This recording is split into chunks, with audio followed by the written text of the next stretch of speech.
हरियाणा के रोहतक जिले का कहानी गांव, जहां पर रहने वाले एक जोड़े ने कभी नहीं सोचा था कि उनके द्वारा उठाया गया प्रेम विवाह का एक कदम उनके लिए मुसीबत बन जाएगा। और आखिरकार 19 नवंबर की रात को इनके साथ जो कुछ भी हुआ वो बेहद ज्यादा हैरान करने वाला था। साथियों, हरियाणा के रोहतक जिले की ये घटना शुरू होती है आज से करीब 3 साल पहले। मीडिया खबरों के अनुसार रोहतक जिले के कहानी गांव का रहने वाला सूरज ऑटो चलाने का काम करता था और इसी गांव में रहती थी 23 साल की सपना। अब हुआ ये कि दोनों एक ही गांव में रहते थे और आते जाते दोनों के बीच बातचीत का सिलसिला शुरू हो गया। फिर ये सिलसिला कुछ ऐसा चला कि दोनों एक दूसरे से प्यार करने लगे। अब दोनों एक दूसरे से प्यार तो करते थे, लेकिन दोनों इस बात को अच्छी तरह से जानते थे कि सपना के परिवार वाले उन्हें कभी एक नहीं होने देंगे। और इसलिए दोनों ने एक दिन अपनी मर्जी से प्रेम विवाह करने का फैसला कर लिया, जिसके बाद दोनों ने कोर्ट मैरिज कर ली। और फिर शादी के बाद उनकी शादीशुदा जिंदगी बहुत बढ़िया तरीके से चलने लगी। लेकिन दोनों अच्छी तरह से जानते थे कि अगर दोनों गांव में रहे तो सपना के परिवार वाले उन्हें जीने नहीं देंगे। इसलिए शादी के बाद दोनों रोहतक चले गए और वहां पर एक किराए का मकान लेकर रहने लगे।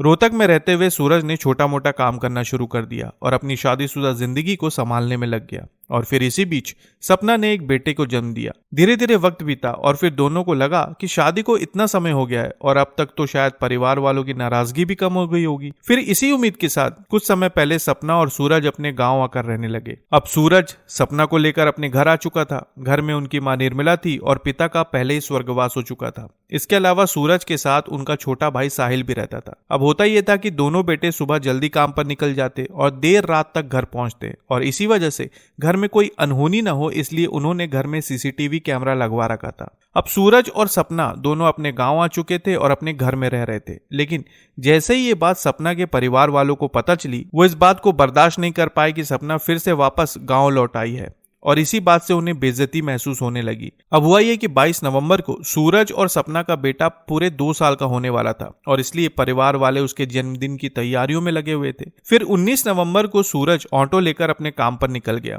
और घर पर निर्मला, उनकी बहू सपना और छोटा बेटा साहिल मौजूद था। मीडिया खबरों के अनुसार 19 नवंबर की रात लगभग 9:40 पर सपना का भाई संजू अपने 3-4 साथियों के साथ सपना के घर पहुंचा और परिवार वालों ने संजू को पहले ही सीसीटीवी कैमरे में आते हुए देख लिया था। अब जैसे ही निर्मला ने देखा कि सपना का भाई अपने 3-4 साथियों के साथ उनके घर आ रहा है तो वो बुरी तरह से डर गई। उन्हें समझ में आ गया कि कुछ बहुत बुरा होने वाला है और इसलिए उन्होंने अपनी बहू और छोटे बेटे साहिल से कहा कि तुम लोग घर के बाहर मत निकलना। लेकिन इसी बीच संजू अपने साथियों के साथ जबरन घर में घुसा और सपना को देखते ही उस पर ताबड़तोड़ हमला करना शुरू कर दिया, जिसकी वजह से सपना ने मौके पर ही दम तोड़ दिया। अब जैसे ही निर्मला ने ये सब देखा, उनकी चीखें निकल गई और अपनी मां की आवाज सुनकर साहिल उन्हें बचाने के लिए पहुंचा। लेकिन उसी वक्त संजू ने उस पर भी हमला कर दिया, जिसकी वजह से वो बुरी तरह से घायल हो गया। इस घटना को अंजाम देने के बाद हमलावर घर के गेट पर 4-5 गोलियां मारकर वहां से भाग निकले। कहा जा रहा है कि वो सूरज को भी मारना चाहते थे, लेकिन उस वक्त वो घर पर मौजूद नहीं था। इस घटना के बाद साहिल को तत्काल पीजीआई में भर्ती करवाया गया है। वहीं जैसे ही पुलिस को इस बारे में खबर लगी, उन्होंने सपना के शव को अपने कब्जे में लिया और पीएम के लिए भेज दिया है।